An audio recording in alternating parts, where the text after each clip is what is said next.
अगर मैं आपसे कहूं कि गुजरात केवल अकेले सेमीफाइनल में पहुंची नहीं है भाई साहब, बल्कि कई सारी टीमों को बाहर कर चुकी है।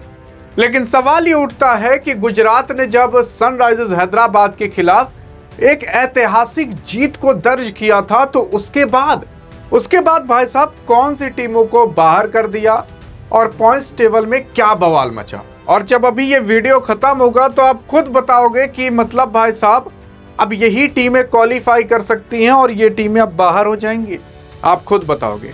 यार देखो, ये मुकाबला हुआ था गुजरात और हैदराबाद के बीच में, जहां पर हैदराबाद की टीम टॉस जीत करके पहले गेंदबाजी का फैसला करती है, यानी कि गुजरात को मिलती है बल्लेबाजी। और बल्लेबाजी जब करने आती है तो गुजरात कुछ कर नहीं पाती। अरे यार, आपके कप्तान साहब खुद 5 रन पर आउट हो जाते हैं, जॉस बटलर 7 रन पर आउट हो गए।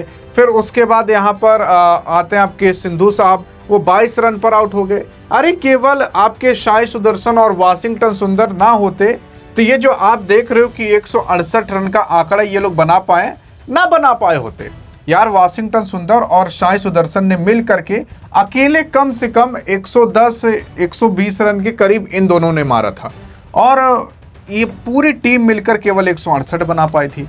मतलब पूरी टीम मिलकर 40-40 रन 50 रन ऐड करी और 2 प्लेयर मिलकर के 110-120 रन ऐड किए। तो मतलब ऐसा माना जा सकता है कि बैटिंग पूरी फ्लॉप थी। यार 168 रन ना, अरे कभी टीमें 268 रन बनाती है तो पंजाब जाकर चेस कर लेती है। यहाँ पर 168 थे और केवल 5 ही विकेट गिरे थे, 20 ओवर लेकिन कंप्लीट हो गए थे। 169 पर जीत थी।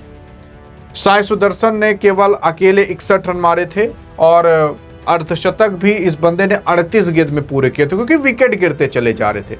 मतलब बैटिंग तो खत्म हो चुकी थी।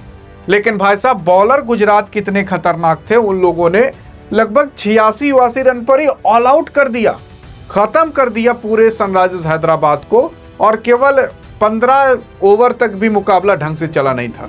यहाँ पर ट्रेविस हेड 0 पर आउट हो गए, इनको इंपैक्ट प्लेयर के रूप में रखा गया था। मतलब यार शुरुआत की 4 बॉल ट्रेविस हेड खेलते हैं, 1 रन भी नहीं मारते और फिर उसके बाद आउट हो जाते हैं। मतलब ये ऐसा लग रहा था कि फुटबॉल का मैच चल रहा शुरुआत में, कि इधर 0 रन है, उधर 1 विकेट गिर चुका है।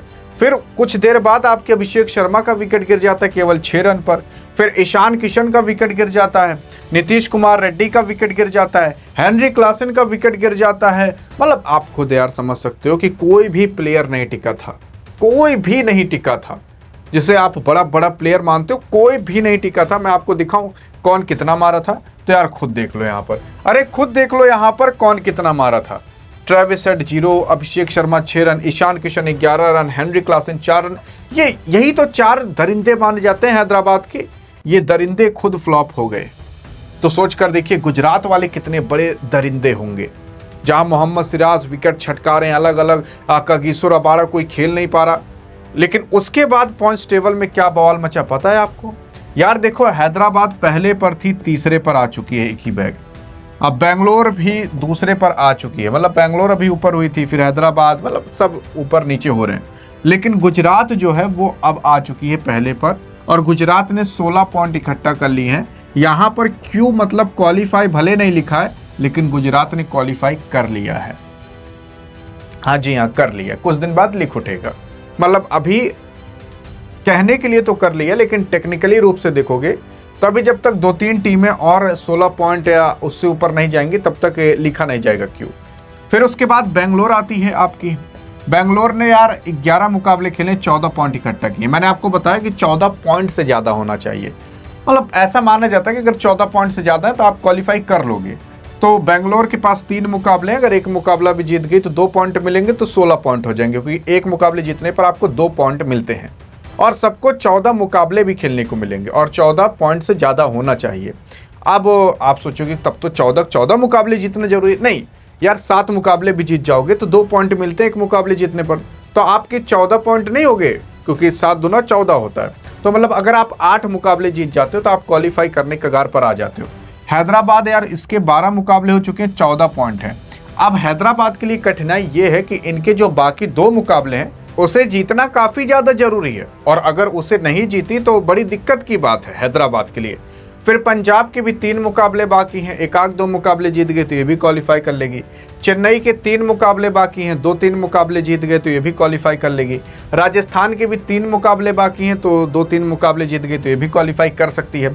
फिर दिल्ली की बात करें तो दिल्ली के 10 पॉइंट हैं, 2 मुकाबले इसके बाकी हैं, 2 के दोनों जीत गई तब भी क्वालिफाई नहीं कर पाएगी, केवल 2-4% है क्वालिफाई करने की। कोलकाता का भी सेम वही हाल है। मुंबई और लखनऊ तो पूरी तरीके से बाहर हो ही चुकी हैं। लेकिन यहाँ पर गुजरात ने जीत करके क्यों भाई साहब सभी टीमों को घबराहट में डाल दिया है। देखो यार, प्लेऑफ और आप कह सकते हो सेमीफाइनल के अंदर टोटल 4 टीमें ही तो पहुंचेंगी, और उसमें से अगर एक स्थान दर्ज हो जाएगा तो अब केवल 3 स्थान बाकी है। और इसी वजह से कहा जा रहा है कि अब 4 लोगों में भिड़ंत नहीं है, मतलब 4 स्थान नहीं खाली है बल्कि 3 ही स्थान खाली है। मतलब इसमें से किसी का तो पत्ता कटा जरूर है, क्योंकि गुजरात आई है तो गुजरात की जगह अगर कोई और आ सकती थी वो नहीं आ पाएगी, और इसी वजह से सब में घबराहट मची है।